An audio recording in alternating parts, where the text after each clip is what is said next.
Bonjour à tous, c'est le J, c'est le N et bienvenue sur la chaîne des 4 Fanatics, toujours accompagné de mes acolytes, de mon équipe, Nassim, Sofiane et Yacine.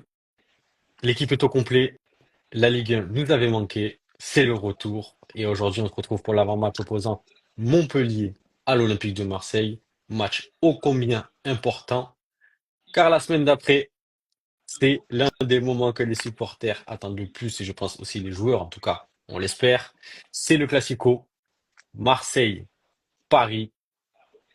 Là, les gars, on n'a pas le droit à l'erreur. L'équipe n'a pas le droit à l'erreur. Et ce match, du coup, est important à Montpellier, sachant que Montpellier est tout en bas du classement. Nous, on est quand même plutôt dans le haut du classement. Donc voilà, c'est un match vraiment important. On va commencer déjà par les compositions.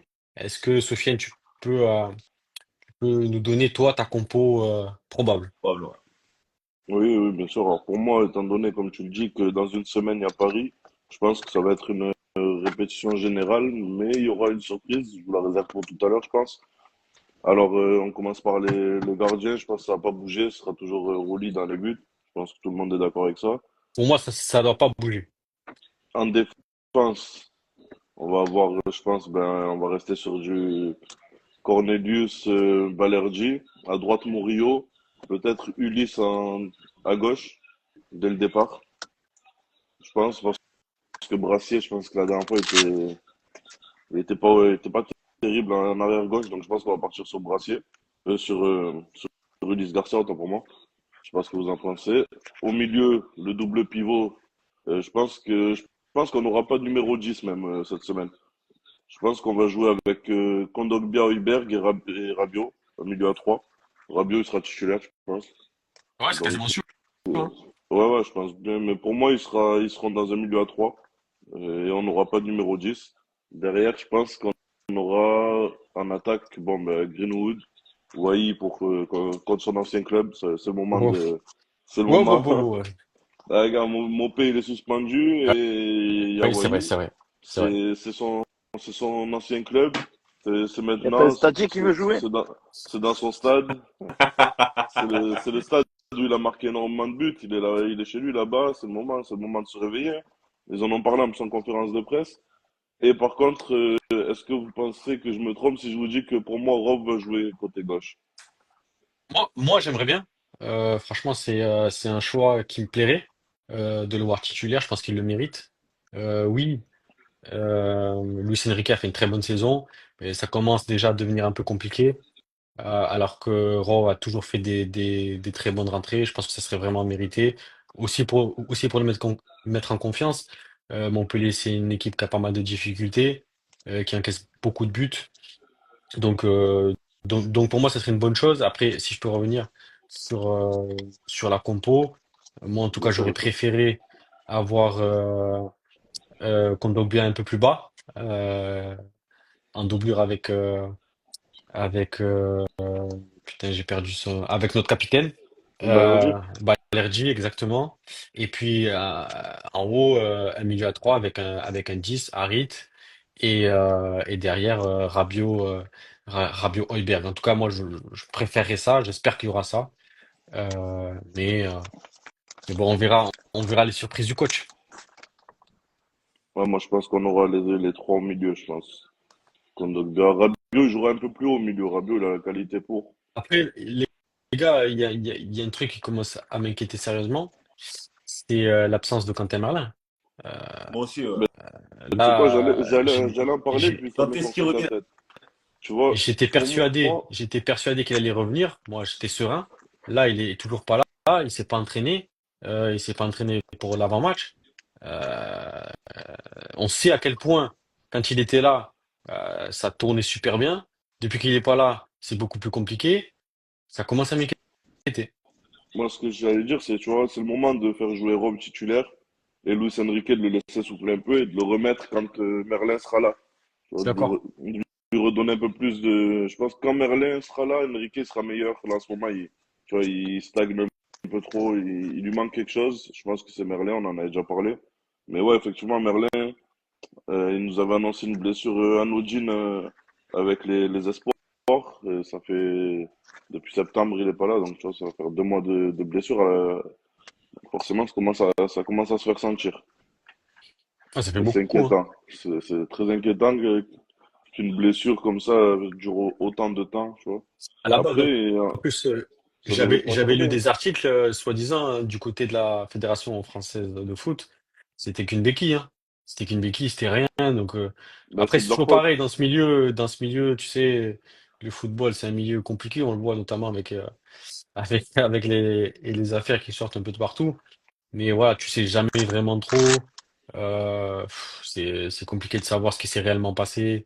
Ben, Est-ce qu'il était blessé? Est-ce qu'il franchement, n'était pas non. blessé? Est-ce qu'il s'est Fran- blessé en arrivant à Marseille? T'en sais rien. Franchement, en tout cas dans cette histoire-là, ça a l'air assez clair. Euh, le médecin des espoirs a dit que c'était une béquille, le médecin de Marseille a dit que c'était une lésion, qu'il lui fallait du repos. Les espoirs ils ont dit non, non, c'est bon, c'est une béquille, il va jouer. Lui, il s'était plaint d'une douleur, ils l'ont fait jouer. Au final, ben, c'est une lésion qui s'est aggravée, et puis voilà.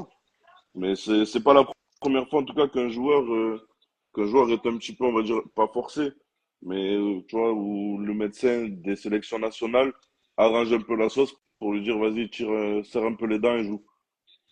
Ah, Exactement, bien moi sûr. je le vois beaucoup comme ça. C'est vraiment pas la première fois que ça arrive. Mais malheureusement, ça va faire plus de cas où les joueurs, quand ils auront des petites lésions, n'iront plus du tout à la sélection et Même pas ça. comment dire? Ouais, exactement.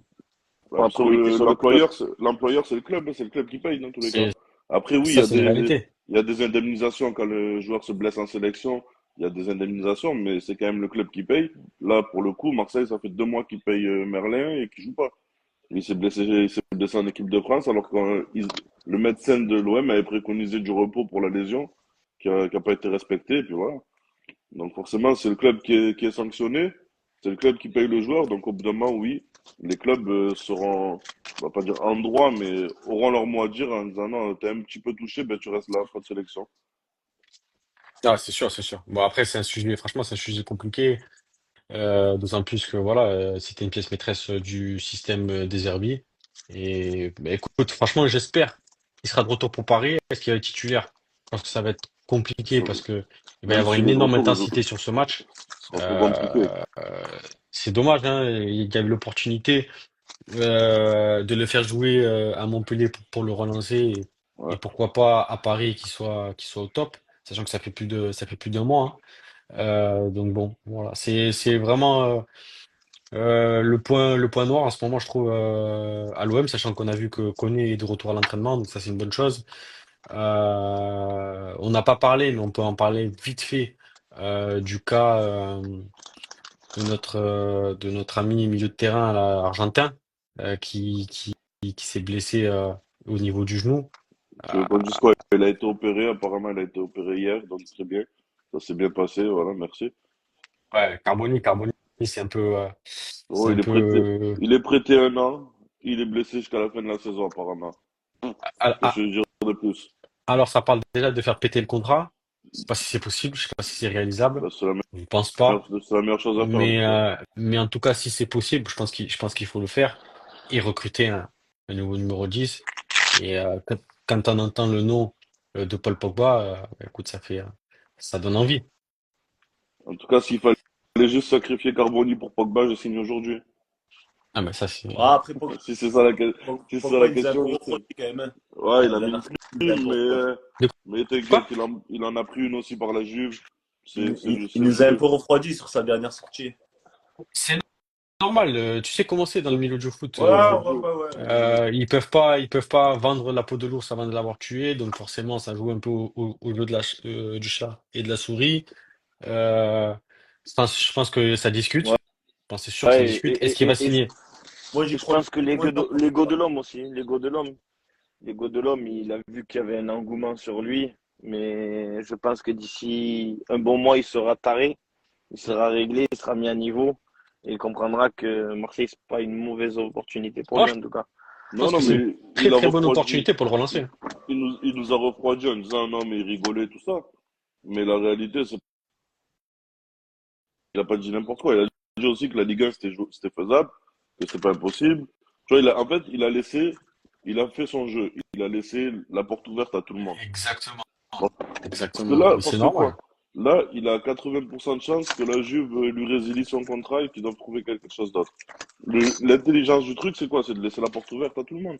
Après, il recevra les offres, il regardera ce qui est le mieux pour lui et puis il fera ce qu'il a à faire. On verra Bien très, très évidemment, mal. faut pas oublier, c'est du foot, mais c'est du business avant tout, hein. Oui, mais on verra. Faut arrêter de De toute croire façon, que.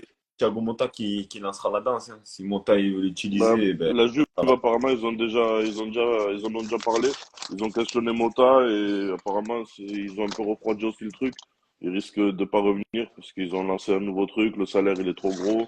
Il y a plein de choses qui font qu'il y a beaucoup de chances que la Juve ne donne pas suite. Apparemment, ils seraient prêts à casser son contrat même pour le laisser partir libre ailleurs. Donc, ils sont en train d'étudier les options. Soit ils le vendent en janvier, soit ils lui cassent son contrat. Il y a pas mal de choses, mais il y a beaucoup de chances qu'il ne rejoue plus pour la Juve. Ouais. On verra. Écoutez, plusieurs sujets ont été abordés au combien intéressant. Ça a été Bon, fini. Mais Bref, les gars, voilà. clôturons la vidéo. On va donner chacun notre tour notre pronostic sur le match opposant Montpellier à l'Olympique de Marseille. Je vais commencer. Ensuite, ça sera Nassim, Sofiane et Yacine. Moi, je suis tellement déçu de cette équipe. Hmm. Dernièrement, en tout cas dernièrement, hein, mais, toujours supporter, supporter à fond, hein. De toute façon, l'Olympique de Marseille, c'est incroyable. Mais je dirais pour ce match, du coup, je dirais 2-0. Je vais partir sur un 2-0. 2-0. pour qui? Pour Montpellier? Pour Marseille, pour Marseille. Ah, faut préciser, En hein. étant pessimiste, tu mets 2-0, putain. C'est déjà bien. Ah les gars, Montpellier, ça encaisse énormément de Ouais, mais buts. Si on n'est pas capable euh, d'implanter, la saison va nous, être Eh, longue. nous aussi, nous, hein, il y a c'est des Awali. joueurs qui marquent leur premier but en pro contre nous. Il y a des équipes n'ont jamais gagné à l'extérieur et viennent t'approcher chez toi. Enfin, nous, on est les pros pour ça, hein, On est pour remettre les les. pros. Mm. Pour relancer les équipes, puis on est les champions Ah, du monde. Ah, mais j'ai l'impression quand même que Montpellier, tu peux les relancer tant que tu veux, hein. Les mecs, ils avancent Nassim, plus. Après, Nassim, ton pronostic? Franchement, là, je te dirais, pour aller vite, c'est déjà long. 3-1 pour l'OM. Problème pour Ouais. l'OM, Voilà. Sofiane, ton pronostic? Ben moi, j'allais dire 4-0, mais vu qu'il n'y a pas Mbemba, je vais 3-0. 3-0, Sofiane et Yacine, ton pronostic? ah, allez, parce que franchement, ils m'ont tendu, oh là, ils m'ont énervé. Comme ça, je serais que surpris positivement. Moi, je mets match nul, frère. Match Ah, nul. Ah ouais, c'est vrai que. mais dis un score. Tu veux que Dis un je score, c'est trop choisisse simple. un score ou Bah pas? oui, choisis. Euh, J'hésitais 1-1 ou 2-2. Mais vas-y. Allez les gars, l'équipe, c'était un live houleux. On a échangé pas mal sur les sujets. Vous voyez, on n'est pas d'accord et pourtant supporters du même club. Mais bon, c'est le jeu, ça fait partie ça fait partie des échanges. L'équipe, on se retrouve bien évidemment en live pour l'après-match. Restez connectés. C'est les 4 Fanatics et on se dit à bientôt.